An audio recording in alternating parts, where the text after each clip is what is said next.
Bwana Yesu asifiwe sana. Naitwa kwa jina la mchungaji Michel Mkambilwa kutoka DRC, Democratic Republic of Congo, ambao natumika kazi ya Mungu chini ya uongozi wa founder Kizabi Mwanza, akiwepo hapo USA, United States of America, pamoja na familia yake yote. Shukrani zetu pia za dhati zimwendee Mama Kaimba, ambaye ni mama wa ministeri, ambaye ni mke wa founder Kizabi Mwanza. Na najua tu kwamba si mimi peke yangu nasapotiwa, lakini tuko wengi na katika nchi tofauti ambazo tunapata sapoti ya mzee wetu founder Kizabi Mwanza, kama vile sehemu za Zambia, hapa DRC na Burundi na sehemu zingine zozote zile ambazo ananeemishwa kufanya kazi ya Mwenyezi Mungu. Na siku ya leo nakuja kwenu na ujumbe ambao kwenye kitabu cha Mathayo, sura yake ya 28, Mathayo sura yake ya 28, mstari wake wa 18 na wa 19. Nasoma katika jina la Yesu Kristo. Yesu akaja kwao, akasema nao akawaambia, nimepewa mamlaka yote mbinguni na duniani. Basi enendeni mkawafanye mataifa yote kuwa wanafunzi, mkiwabatiza kwa jina la Baba na la Mwana na Roho Mtakatifu. Amen. Haleluya. Bwana Yesu asifiwe sana.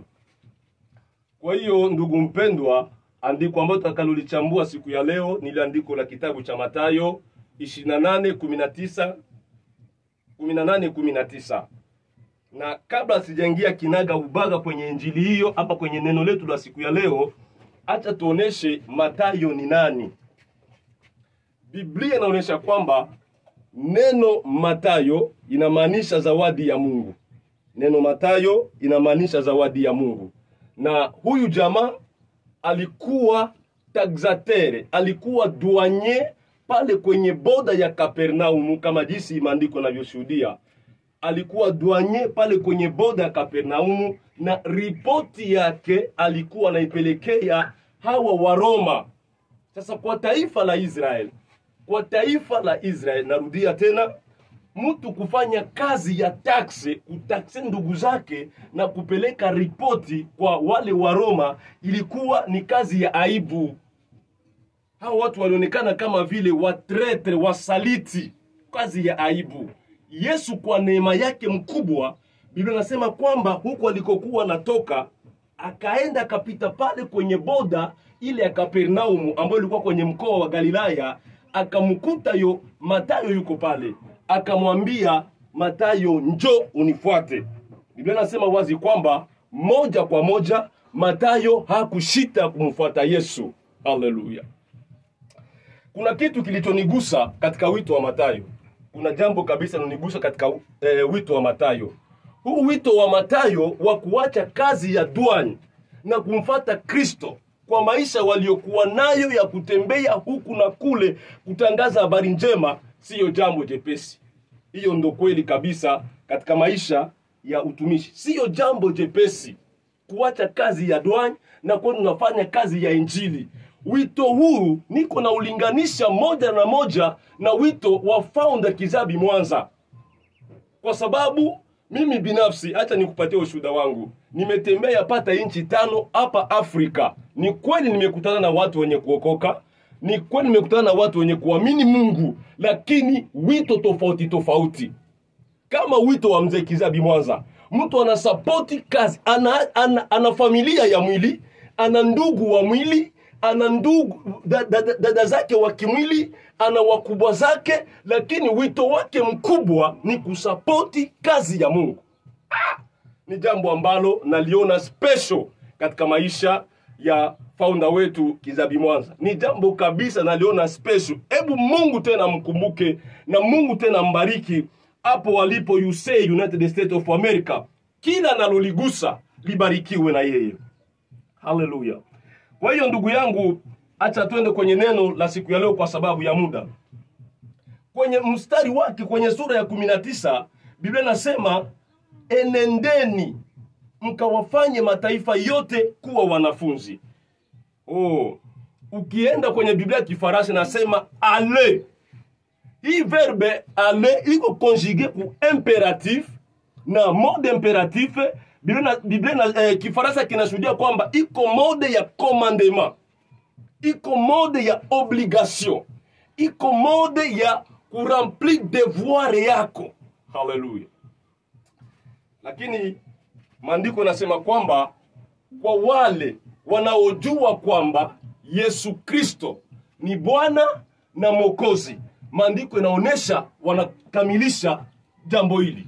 Wale wanaojua kwamba Yesu Kristo ni Bwana na Mwokozi wao, ni Bwana wetu kwa sisi kufanya kazi anayotutuma tuitende, na ni Mwokozi wetu wa kutukomboa, kututosha katika ulimwengu wa dhambi.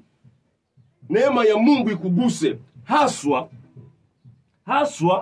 kwa wale wanaoitwa na kujua kwamba Kristo ni Bwana. Biblia inashuhudia kwamba jukumu letu kubwa la kukombolewa sisi na kuingizwa katika jamaa takatifu, kuwa viumbe vipya, ni kule kwenda kuwafanya watu wengine kuwa wanafunzi. Haleluya. Bwana Yesu asifiwe sana. Jukumu letu kabambi la sisi kuingizwa katika viumbe vipya, kama jinsi Paulo anavyoshuhudia kwamba wale walio katika Kristo wamekuwa viumbe vipya, ya kale yamepita, wameanza mapya. Ni sisi pia kwenda kuingiza, kufundisha wengine watu na kuwafanya kuwa wanafunzi wa Kristo. Na pale kuna mambo mawili. Jambo la kwanza ni kubatiza. Biblia inaonyesha wazi, ama kamusi za Biblia ama magide biblike inaonyesha kwamba kule kubatiza ni sehemu ya kuwafanya watu wengine kuwa wanafunzi. Jambo la pili, kuwafundisha. Nampenda sana Mtume Paulo kwenye kitabu cha Waroma 1:16. Mtume Paulo anasema wazi ya kwamba sitaionea injili haya, kwa sababu ni uwezo wa Mungu unaoleta wokovu kwa kila aminiye. Maana maandiko yanaonyesha wazi, ndugu yangu mpendwa, aksa yetu kabambi, pointi kubwa ni sisi kwenda kuforme bengine batu bakuwe banafunzi ba Yesu.